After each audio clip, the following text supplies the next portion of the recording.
శ్రీమాత్రే నమ. జయ గురు దత్తాత్రేయ నమ.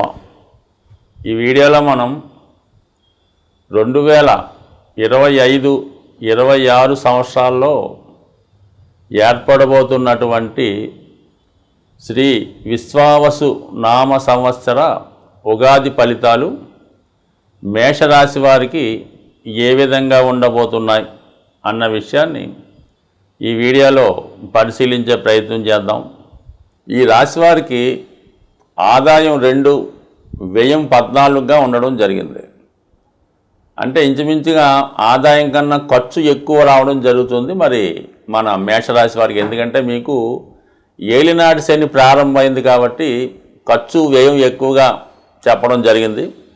దాన్ని మీరు జాగ్రత్తగా ప్లాన్ చేసుకుంటే ఏదైనా మంచి కార్యక్రమాల మీద ఇన్వెస్ట్ చేయడం కానీ గృహ నిర్మాణం చేసుకుంటే అది న్యూట్రల్ అయి చక్కగా మీకు ఫ్యూచర్లో అది లాభించే అవకాశం ఉంది. ఇక రాజపూజ్యం 5, అవమానం 7. అంటే గౌరవించే స్థానాలు మీకు ఒక 5 గౌరవిస్తే ఒక 7 మంచి అది ఇబ్బంది పడుతుంటారు.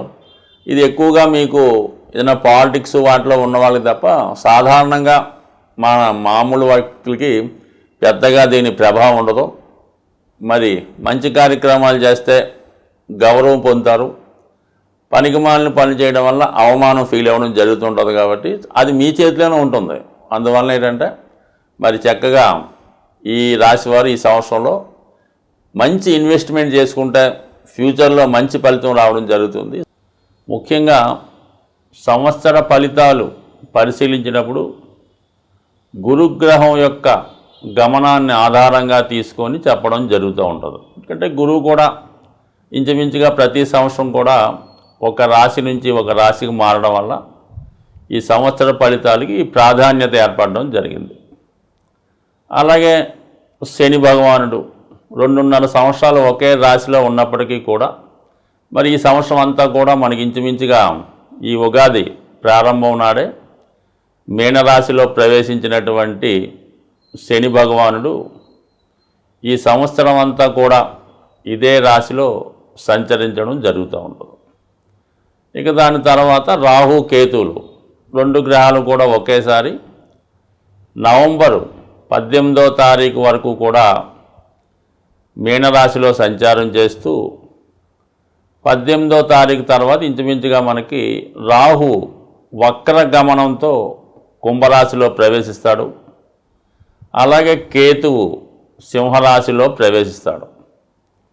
సో ఈ గ్రహాల ప్రభావం వివిధ రాశుల మీద ముఖ్యంగా మేషరాశి వారి మీద ఏ విధంగా ఉండబోతున్నది అని పరిశీలించే ప్రయత్నంలో మరి ముఖ్యంగా ముందుగా శుభగ్రహమైనటువంటి గురుగ్రహం ఈ సంవత్సర ప్రారంభం నుంచి ఉగాది ప్రారంభం నుంచి మే 15వ తారీఖు వరకు కూడా మరి ధనస్థానంలో సంచరించడం జరుగుతుంది.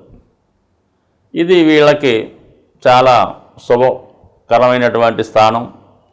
భాగ్యాధిపతి ధనస్థాన సంచారం వల్ల, అదృష్టం వల్ల, పూర్వపుణ్యం వల్ల, జాతకుడు చేసే మంచి కర్మల వల్ల జాతకుడికి సంపద పెరుగుతుంది. కుటుంబం శ్రేయస్సుగా ఉంటారు. కుటుంబంలో శుభకార్యాలు లాంటివి ఎక్కువగా జరుగుతూ ఉంటాయి. ఇక మే 15 నుంచి అక్టోబర్ 19 వరకు కూడా మిథున రాశిలో సంచరించడం జరుగుతూ ఉంటుంది. 3వ స్థానంలో ఉన్నటువంటి గురువు 3, 7, 11 స్థానాల్ని యాక్టివేట్ చేయడం జరుగుతుంది. అలాగే 3లో ఉన్నటువంటి గురువు 9వ స్థానాన్ని కూడా వీక్షించడం వల్ల మరి ఈ సమయంలో అంటే మే 15 నుంచి అక్టోబర్ 19వ తారీఖు మధ్యలో వివాహ ప్రయత్నాలు ఫలిస్తాయి. దూరమైనటువంటి మిత్రులు తిరిగి కలుసుకుంటారు.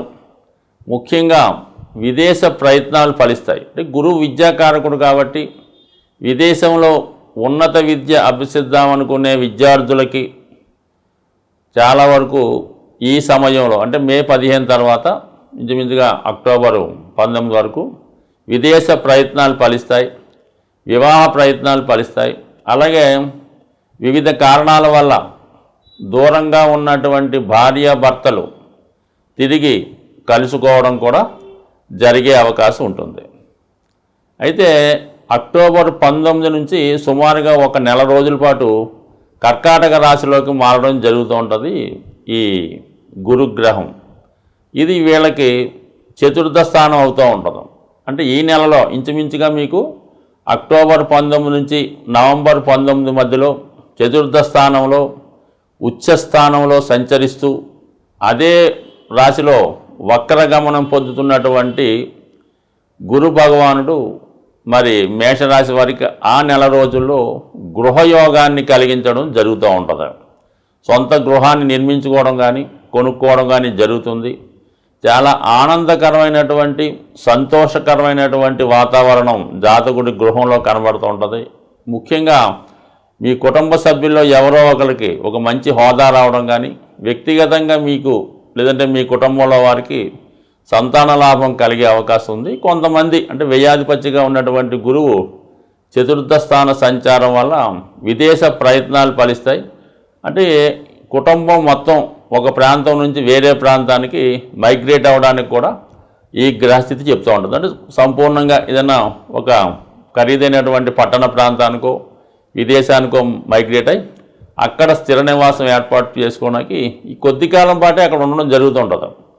ఇప్పటి నుంచి మనకి అక్టోబర్ 19 ఇంచుమించుగా ఒక నెల రోజుల పాటు ఉంటే మళ్ళా వక్ర గమనంతో ఈ 3వ స్థానం అయినటువంటి మిథున రాశిలోకి గురుగ్రహం తిరిగి ప్రవేశించి ఇంచుమించుగా ఈ ఉగాది మళ్ళా వచ్చే ఉగాది వరకు కూడా మిథున రాశిలోనే సంచరించడం జరుగుతూ ఉంటుంది.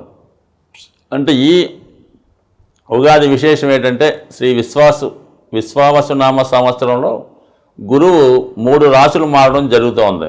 అంటే వృషభం, మిథునం, కర్కాటకం మారడం వల్ల చాలా వరకు మిక్స్డ్గానే అందరికీ మంచి చేయడం జరుగుతుంది, అలాగే ఇబ్బంది పెట్టడం కూడా జరుగుతుంటుంది. కాబట్టి ఎక్కువగా మరి మేషరాశి వారికి అటు ధనస్థానంలో కొంతకాలం, చతుర్థ స్థానంలో ఒక నెలలో సంచరించడం వల్ల ఎక్కువగా వీళ్ళకి శుభాలు జరిగే అవకాశం ఉన్నది.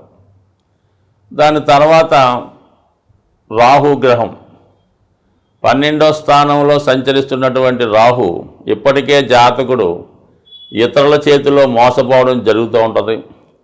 పెట్టిన పెట్టుబడి బ్లాక్ అయిపోవడం జరుగుతూ ఉంటుంది. నమ్మక ద్రోహం వల్ల నష్టపోవడం జరుగుతూ ఉంటుంది.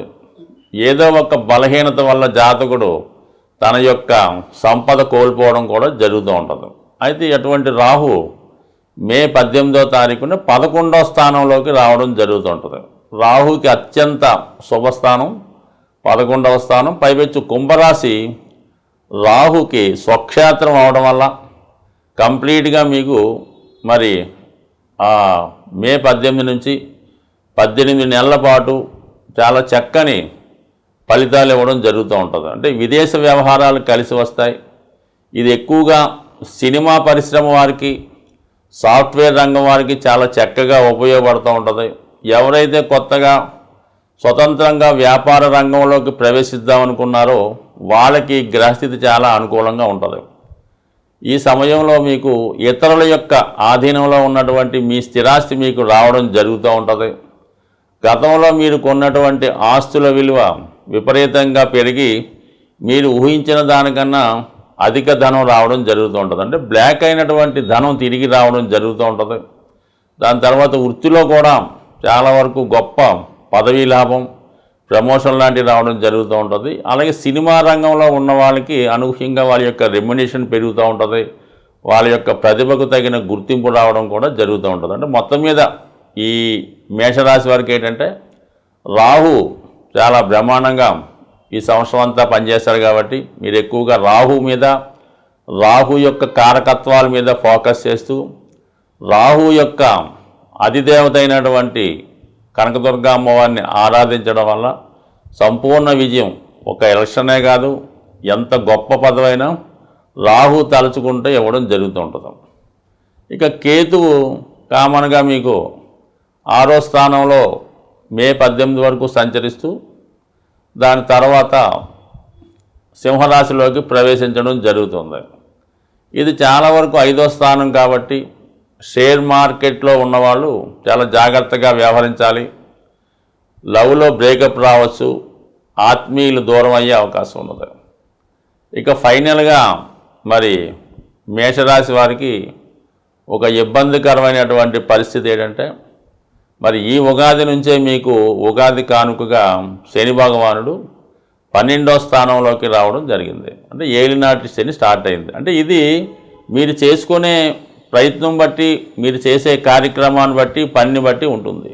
ఇదే సమయంలో మీరు ఏదైనా కష్టపడి ధనాన్ని కొంత సేవింగ్ చేసుకుంటూ ఏదో విధంగా ఒక స్థిరాస్తి కొనుక్కుంటే, లేదంటే ఒక గృహ నిర్మాణం చేసుకుంటే చాలా వరకు మీకు అది ఈ ఏలినాటి శని పూర్తయ్యే లోపల దాని రుణం కూడా తీరిపోయి దాని వాల్యూ కూడా విపరీతంగా పెరుగుతుంటుంది. కాబట్టి అంటే ముందుగా 12వ స్థానంలో ప్రవేశించిన శని మీ యొక్క ధనం మీద, సంపద మీద, సేవింగ్స్ మీద దెబ్బ కొడతారు. అందువల్ల వాటిని జాగ్రత్తగా కాపాడుకుంటూ ఉన్న ధనాన్ని జాగ్రత్తగా సద్వినియోగం చేసుకోవడం మంచిది.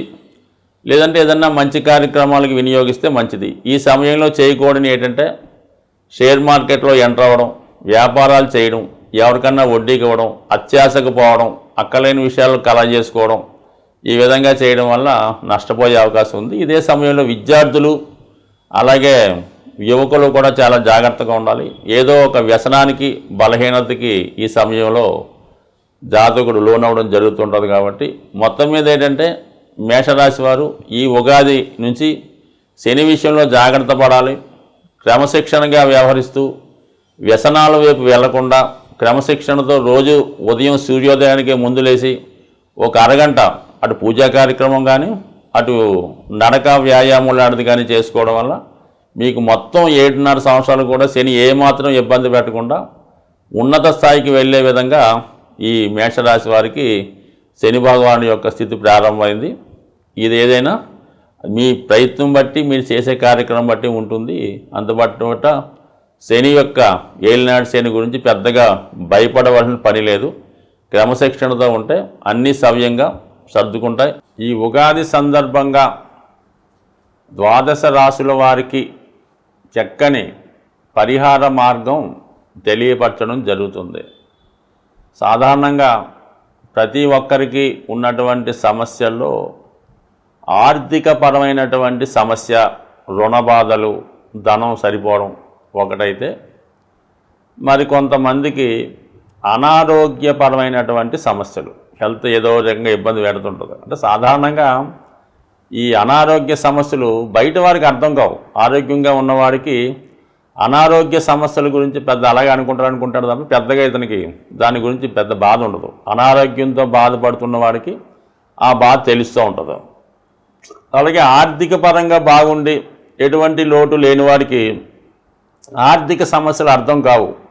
ఆర్థిక సమస్యలు ఎలా ఉంటాయి, అది ఉండడం వల్ల ఏ విధమైన ఇబ్బందులు ఉంటాయని కొంతమందికి అర్థం కాదు. ప్రస్తుతం ఉన్నటువంటి జనరేషన్లో చాలామందికి, అంటే ఇప్పుడు ఉన్నటువంటి పిల్లలు, చదువుకున్న పిల్లలు ఉన్నటువంటి జనరేషన్లో ఉన్నటువంటి స్టూడెంట్స్కి అసలు ఫైనాన్స్ ప్రాబ్లం అంటే తెలీదు, అసలు ఆకలి అంటే ఎలా ఉంటుందో కూడా తెలీదు. అంటే ఇది ప్రస్తుతం వీటన్నిటికీ ఏదైనా చక్కని ఆరోగ్యం, మంచి ఫైనాన్షియల్ పొజిషన్ ఇవ్వాలంటే దానికి మనం ఆరాధించవలసినటువంటి గ్రహం, ఏకైక గ్రహం సూర్య భగవానుడు. సూర్య భగవానుడు అనుగ్రహం ఉంటేనే ఈ రెండు, ఆరోగ్యం, ఐశ్వర్యం రెండు కూడా లభిస్తాయి. మిగతా గ్రహాలు ఎలా ఉన్నా మనకు అనవసరం. ఒక్క రవి బలంగా ఉంటూ రవిని పూజించుకుంటే 100% ఆర్థిక సమస్యలు, అనారోగ్య సమస్యల నుంచి బయటపడవచ్చు. అందువలన ఏంటంటే మరి ప్రతి ఒక్కరూ కూడా ఈ ఉగాది నుంచి సూర్య భగవాను ఆరాధిస్తూ ప్రతిరోజు సూర్య నమస్కారం చేసుకొని ఆదివారం నియమంగా ఉండడం. దాని తర్వాత ఏంటంటే ఈ క్యారెట్ ఏదైతే ఉందో అది ఆదివారం రోజు గోవులకి పెట్టడం వల్ల సూర్య భగవానికి సంతృప్తి కలుగుతుంది. అంటే క్యారెట్ ఆవులకి పెట్టవలసి ఉంటుంది. సూర్యునికేమో అవకాశం ఉన్నవాళ్ళు ఆదివారం రోజు పాయసం, అంటే గోధుమ నూకతో చేయనటువంటి హల్వా కానీ, పాయసం కానీ నైవేద్యంగా పెట్టవలసి ఉంటుంది. పెట్టిన ప్రసాదాన్ని మీరు స్వీకరించవలసి ఉంటుంది. అంటే సూర్యభగవానుడికి దంతాలు, పళ్ళు ఉండవన్నమాట. అంటే కొన్ని కారణాల వల్ల దక్ష యజ్ఞంలో ఆ విధంగా జరిగింది. అందువల్ల మెత్తని పదార్థాలు, పాలతో చేసినటువంటి కోవా, గోధుమలు ఇష్టం కాబట్టి ఆ ప్రసాదం పెట్టడం వల్ల మనకి ఐశ్వర్యం లభిస్తూ ఉంటుంది. టెక్నిక్గా చూడండి, మీరు మన మామూలు వరి అన్నం కన్నా ఈ గోధుమ రొట్టి ఎవరైతే తింటూ ఉంటారో ఎక్కువ, అంటే 2 పూటలు కూడా తినచ్చు, వారి యొక్క ఐశ్వర్యానికి, సంపదకి మామూలుగా మనం వరి అన్నం తినే వాళ్ళు ఒకసారి కంపేర్ చేసుకోండి. అంటే రవి అనుగ్రహం ఈ గోధుమ వినియోగం వల్ల రాస్తుంది కాబట్టి నానబెట్టిన గోధుమలు కూడా ఆవుకి పెట్టడం వల్ల, క్యారెట్ పెట్టడం వల్ల, మీరు కూడా అవి ఆహార పదార్థాలుగా తీసుకోవడం వల్ల అది కంటి చూపు పెరుగుతుంది, ఆరోగ్యం పెరుగుతుంది, ఐశ్వర్యం కలుగుతుంది, ఆరోగ్యం కూడా కలుగుతుంది. బట్ ఏదైనా సూర్య ఆరాధన, సూర్యాష్టక పారాయణ, ఆదిత్య హృదయం నేర్చుకుంటే, చదువుకుంటే మొత్తం ఏ గ్రహ పరిహారానికైనా ఒకటే సమస్య, సూర్య ఆరాధన. స్వస్తి.